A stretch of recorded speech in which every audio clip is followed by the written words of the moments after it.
Halo semuanya, selamat datang di channel yang tidak layak untuk dihina ini. Sebelum kita mulai, atur posisi santainya, seruput kopinya, dan mari kita berkhayal.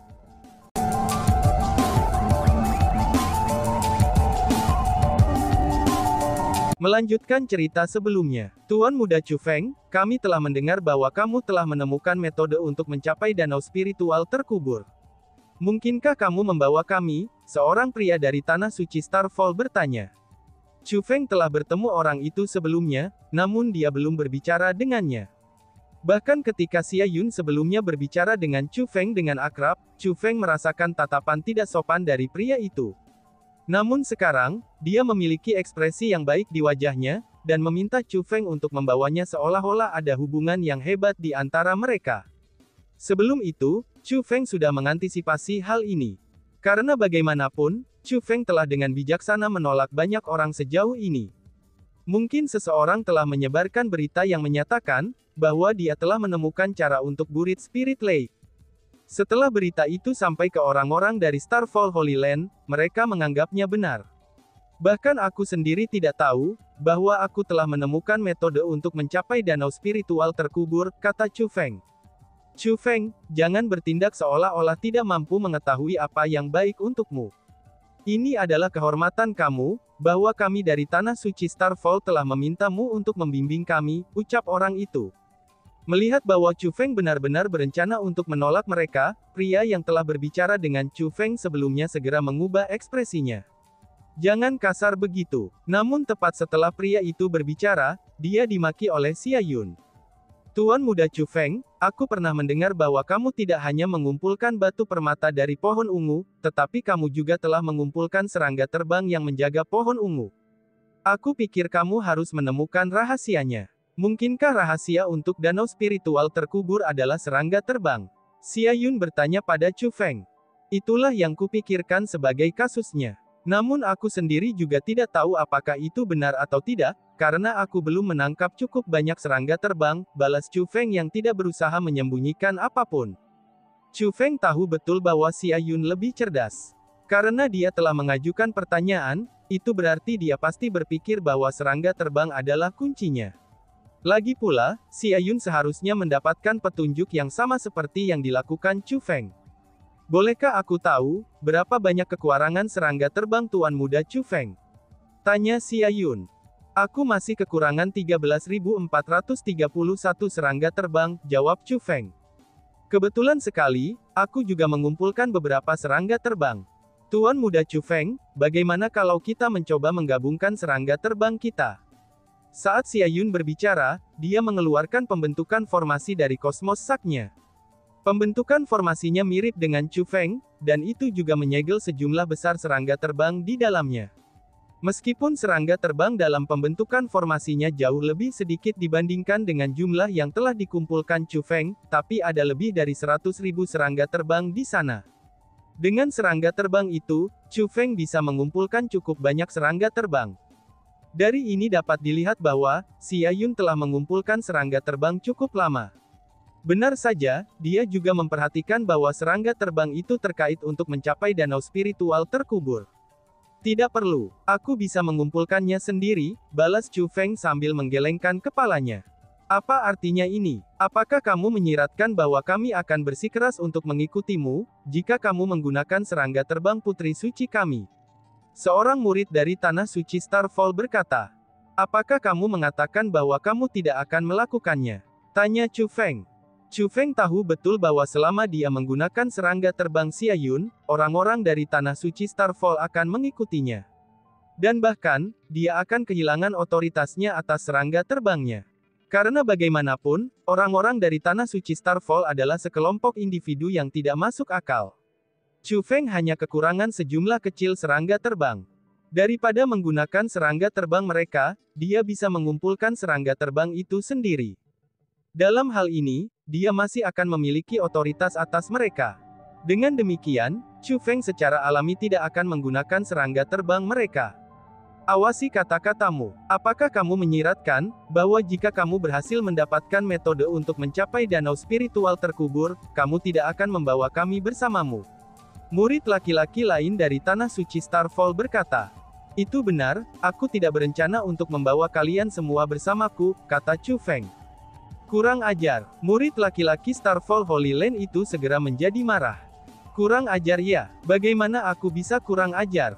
Apakah aku kurang ajar karena aku menolak untuk membawamu semua bersamaku? Kamu pikir kamu siapa? Apakah kamu berpikir bahwa kamu adalah klan surgawi Chu? Apakah kamu berpikir bahwa kamu semua adalah tuan dari alam atas Ciliokosem besar? Tanya Chu Feng. Kamu, murid laki-laki Starfall Holy Land menjadi sangat merah karena marah. Namun, dia tidak tahu bagaimana cara merespons. Sebenarnya, dia benar-benar ingin mengedepankan nama tanah suci Starfall mereka untuk menekan Chu Feng. Namun, Chu Feng mengajukan nama klan surgawi Chu sejak awal. Ini membuatnya tidak tahu bagaimana cara menjawab. Setelah semua, terlepas dari seberapa kuat tanah suci Starfall mereka masih tidak dapat menahan satu pukulan pun di hadapan klan surgawi Chu. Karena Chu Feng telah dengan jelas menyatakan bahwa tuan dari alam atas Ciliokosem besar adalah klan surgawi Chu, jika dia berusaha untuk mengeluarkan nama Starfall Holy Land-nya untuk menekan Chu Feng, maka itu akan menjadi tindakan pemberontakan terhadap klan Chu surgawi. Dia tidak ingin memikul ini. Dengan demikian, ia secara alami tidak akan berani mengangkat nama tanah suci Starfall untuk menekan Chu Feng. Saudara Chu Feng, apa yang kamu katakan salah. Seperti kata pepatah, seseorang harus membantu yang lain. Lagi pula, kita bisa dikatakan saling kenal. Apakah ada yang salah dengan membawa kami bersamamu? Kata murid lain dari tanah suci Starfall. Kami bukan saudara atau teman, mengapa aku harus membawa kalian semua bersamaku? Aku minta maaf. Tetapi aku, Chu Feng, bukan seorang dermawan. Selain itu, aku percaya bahwa kalian semua juga bukan dermawan. Paling tidak, ketika aku berjudi dengan Yuan Tingyi dan yang lainnya, tidak ada dari kalian yang berbicara sepatah kata pun untukku, kata Chu Feng. Mendengar kata-kata itu, ekspresi para murid dari tanah suci Starfall, dengan pengecualian Xia Yun, semuanya menjadi sangat jelek. Chu Feng tidak hanya menolak mereka, tetapi dia bahkan benar-benar mengejek karakter mereka. Karena itulah, bagaimana mungkin mereka tidak menjadi marah? Sebagai murid dari Starfall Holy Land, mereka adalah makhluk yang akan ditempatkan di atas tumpuan terlepas kemanapun mereka pergi. Kapan mereka diperlakukan hingga sedemikian rupa seperti ini? Kalau begitu, kamu bertekad untuk tidak membawa kami bersamamu. Pada saat itu, para murid dari tanah suci Starfall semua mengungkapkan ekspresi marah dan ganas. Menilai dari penampilan mereka, seolah-olah mereka akan menyerang Chu Feng seandainya Chu Feng menyatakan bahwa dia akan menolak mereka. Jadi bagaimana kalau aku menolak? Mungkinkah kamu semua berencana untuk menyerangku? Balas Chu Feng sambil menatap murid-murid Starfall Holy Land dengan tatapan jijik. Bahkan ada senyum tipis di wajahnya. Murid Starfall Holy Land yang telah mengajukan pertanyaan ingin mengatakan sesuatu. Namun pada akhirnya, dia menelan kata-kata yang ingin dia ucapkan. Alasan untuk itu adalah, karena mereka tidak percaya diri untuk mengalahkan Chu Feng dalam pertempuran. Karena bagaimanapun, mereka baru saja menyaksikan dengan mata mereka sebelumnya, di mana adegan Chu Feng melumpuhkan kultivasi Yuan Tingyi. Dalam hal kekuatan, jika semuanya digabungkan, mereka tidak akan cocok untuk Chu Feng. Jika mereka menggunakan kekuatan, mereka benar-benar tidak akan bisa menang. Tuan muda Chu Feng, kamu tidak perlu khawatir bahwa kami akan berbelit-belit denganmu. Aku dapat menyatakan kepadamu di sini, bahwa serangga terbang ini hanyalah hadiahku untukmu. Bahkan jika kamu ingin berhasil mendapatkan metode untuk mencapai danau spiritual terkubur bersama mereka, kamu masih dapat membuat keputusan sendiri apakah akan membawa kami atau tidak. Jika kamu tidak mau membawa kami bersamamu, aku pasti tidak akan memaksakan diri kepadamu, kata Xia Yun kepada Chu Feng. Pada saat itu, Chu Feng sekali lagi diingatkan tentang betapa sulitnya berurusan dengan gadis itu. Apalagi dengan kata-kata Chu Feng yang menentang tanah suci Starfall sepanjang waktu sebelumnya. Kata-katanya benar-benar membuat marah para murid Starfall Holy Land. Namun demikian, Xia Yun tidak memiliki sedikit pun reaksi terhadap kata-kata jahatnya. Dan sekarang, dia mengatakan hal semacam ini. Itu sudah cukup untuk menunjukkan bahwa dia adalah seseorang dengan kebijaksanaan luar biasa. Nona Xia, aku hanya tidak ingin membawa mereka. Aku tidak pernah mengatakan bahwa aku tidak ingin membawamu. Jika kamu ingin menemani kami, aku tidak akan keberatan sama sekali, kata Chu Feng kepada Xia Yun sambil tersenyum. Meskipun Chu Feng tidak ingin membawa Xia Yun, tapi dia tidak bisa mengatakannya. Lagi pula, dia masih berutang budi pada Xia Yun. Kamu. Setelah mendengar apa yang dikatakan Chu Feng, murid laki-laki Starfall Holy Land menjadi marah. Kemungkinan besarnya, mereka hampir mati karena marah karena Chu Feng. Adapun Xia Yun, dia tersenyum manis pada kata-kata Chu Feng dan berkata, "Karena itu masalahnya, Tuan Muda Chu Feng harus mencobanya," ucap Xia Yun. "Baiklah," balas Chu Feng yang tidak ragu-ragu. Dia mengambil serangga terbang yang dia butuhkan dari serangga terbang Xia Yun dan menempatkannya ke dalam formasi rohnya sendiri. Setelah dia mengumpulkan serangga terbang yang diperlukan, serangga terbang itu mulai memancarkan cahaya yang menyilaukan. Transformasi mereka juga sangat jelas. Serangga itu masih hidup dan terbang, namun mereka yang memiliki penglihatan baik semuanya mampu mengatakan bahwa serangga terbang telah berubah menjadi kompas yang hidup. Berhasil, kakak Chu Feng, kamu sudah berhasil. Kamu terlalu menakjubkan. Oh surga, bagaimana kamu bisa tahu bahwa serangga terbang ini akan menjadi kunci bagi danau spiritual terkubur, begitu jumlah yang cukup dari mereka dikumpulkan. Pada saat itu, orang-orang yang mengikuti Chu Feng sepanjang waktu sangat bersemangat. Mereka juga merasa itu hanyalah keajaiban. Reaksi mereka ini masih dapat dimengerti. Karena bagaimanapun, mereka tidak tahu bahwa petunjuk yang diperoleh Chu Feng terkait dengan pohon-pohon ungu.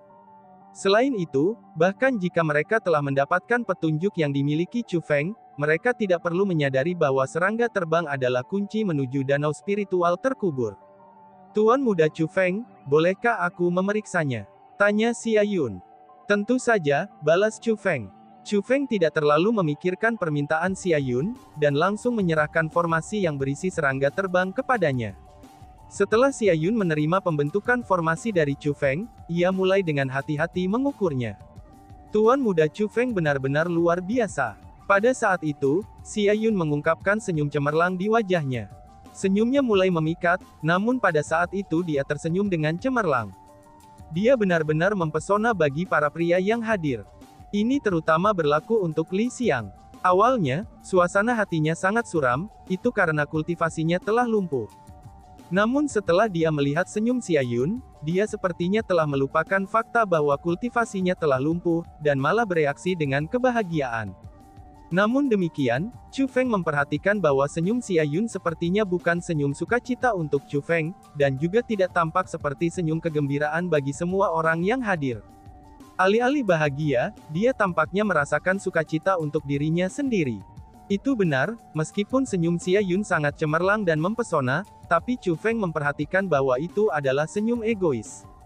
Tuan Muda Chu Feng, beri aku serangga terbang ini.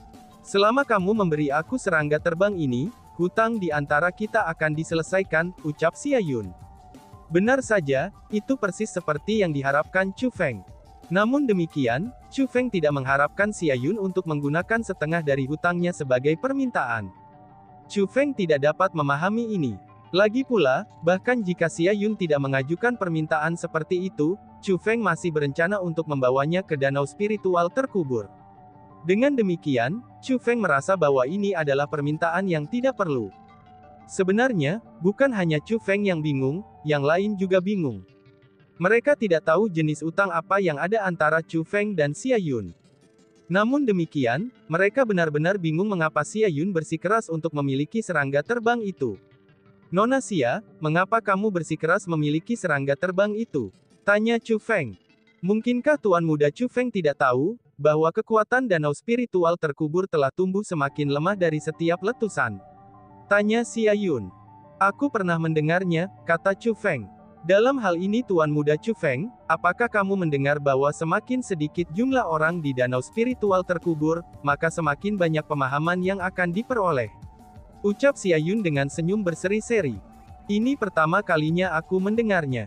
Ucap Chu Feng yang merasa terkejut. Mendengar itu, yang lain juga terkejut. Tampaknya bukan hanya Chu Feng yang belum pernah mendengar itu sebelumnya, bahkan mereka juga belum pernah mendengar hal seperti itu. Itu adalah kebenaran. Karena itulah, aku merasa bahwa jumlah orang yang hadir di sini hari ini, itu agak terlalu banyak, kata Xia Yun. Pada saat itu, seorang murid dari Immortal Armament Villa bertanya, "Nona Xia, apa yang kamu maksud dengan itu? Mungkinkah kamu hanya berencana untuk memasuki danau spiritual terkubur bersama orang-orang dari tanah suci Starfall-mu saja? Mungkinkah kamu ingin mengusir kami?" tanya seseorang. Mereka panik karena mereka takut Xia Yun tidak akan membawa mereka bersamanya. Karena bagaimanapun, mereka telah melihat kesempatan untuk mencapai danau spiritual terkubur. Jika mereka melewatkannya begitu saja, ini akan agak terlalu disayangkan. Maka dari itu, tak satu pun dari mereka ingin melewatkan kesempatan seperti itu. Namun demikian, Xia Yun bersikap seolah-olah dia tidak mendengar pertanyaan mereka sama sekali. Sebagai gantinya, dia melihat ke arah Chu Feng dan berkata, "Tampaknya Tuan Muda Chu Feng tidak ingin membayar setengah hutangnya padaku," ucap Xia Yun. "Tidak, aku hanya ingin tahu apakah Nina Xia telah mempertimbangkan hal-hal dengan benar," tanya Chu Feng. "Tentu saja," kata Xia Yun. "Chu Feng, kamu tidak harus melakukannya. Itu adalah kesempatan yang dengan susah payah kamu peroleh, bagaimana kamu bisa menyerahkannya begitu saja?" kata si ratu. "Ratu, cepat atau lambat aku harus membayar kembali hutangku pada Xia Yun ini. Kamu juga tahu betapa berbahayanya orang itu. Jika aku melewatkan kesempatan ini untuk memasuki danau spiritual terkubur, aku selalu dapat menemukan peluang lain di masa depan, untuk membantuku mencapai terobosan dalam teknik formasi spiritualku. Namun jika aku bisa menghapus hubunganku dengan Xia Yun ini dengan cara ini, maka aku merasa itu akan jauh lebih menguntungkan bagiku," kata Chu Feng. "Kamu benar-benar merasa bahwa itu lebih bermanfaat daripada merugikan?" tanya si ratu. Si ratu masih tidak ingin Chu Feng melewatkan kesempatan seperti itu.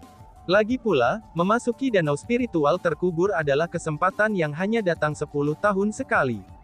Si ratu juga merasa bahwa kesempatan ini sangat sulit didapat, dan bahkan lebih berharga daripada energi alami yang diperoleh Chu Feng dari pembentukan formasi Xia Yun. "Aku pikir itu lebih menguntungkan daripada merugikan," kata Chu Feng. "Karena itu yang kamu pikirkan, maka berikan saja padanya," ucap si ratu. Meskipun si ratu tidak mau, tapi dia masih menghormati keputusan Chu Feng.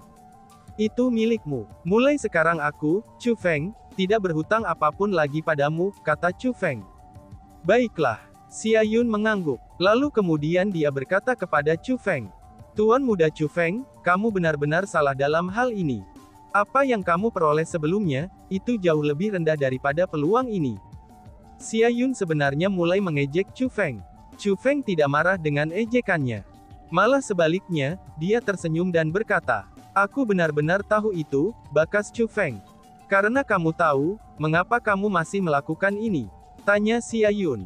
"Itu karena aku, Chu Feng, tidak suka berhutang budi pada orang lain. Aku akan merasa lebih nyaman setelah membalas budi," kata Chu Feng.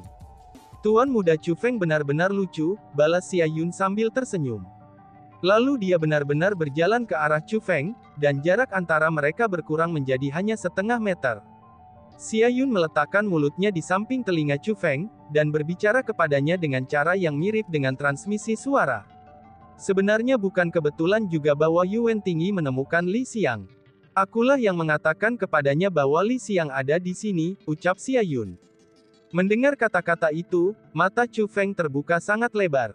Kemarahan muncul di matanya. Ternyata alasan mengapa kultivasi Li Xiang lumpuh dan hampir kehilangan nyawanya, itu karena ulah Xia Yun. "Apakah ada yang salah? Apakah kamu marah? Kamu tidak mungkin berencana membunuh aku kan? Sebenarnya aku hanya memberi tahu lokasi Li Xiang. Siapa yang akan berpikir bahwa ia akan melumpuhkan kultivasi Li Xiang? Itu juga bukan niatku," kata Xia Yun dengan senyum berseri-seri. Dengan Xia Yun mengatakan hal-hal sedemikian rupa, Chu Feng menjadi semakin marah. Xia Yun benar-benar terlalu berbahaya. Alasan untuk itu adalah, karena jika Chu Feng menyerangnya hanya karena dia memberi tahu Yuan Tingyi di mana Li Xiang berada, pembenaran untuk menyerangnya akan terlalu dibuat-buat. Karena bagaimanapun, bukan dia yang melukai Li Xiang. Selain itu, Chu Feng juga tahu betul kalau bukan karena dia, Yuan Tingyi mungkin tidak dapat menemukan Li Xiang, dan Li Xiang mungkin tidak harus menderita bencana seperti itu. Semua ini disebabkan oleh Xia Yun. Meskipun Chu Feng tahu ini masalahnya, dia tidak bisa melakukan apapun padanya. Itulah alasan mengapa dia merasa sangat marah. Dan meskipun Chu Feng merasa sangat marah, tapi dia tidak meledak. Namun sebaliknya, dia dengan paksa menahan amarahnya. Kemudian dia bertanya, "Mengapa kamu melakukan itu? Tidak ada manfaatnya bagimu untuk melakukan itu?" tanya Chu Feng. Dan tiba-tiba saja bersambung. Sekian dan terima kasih banyak. Bye-bye.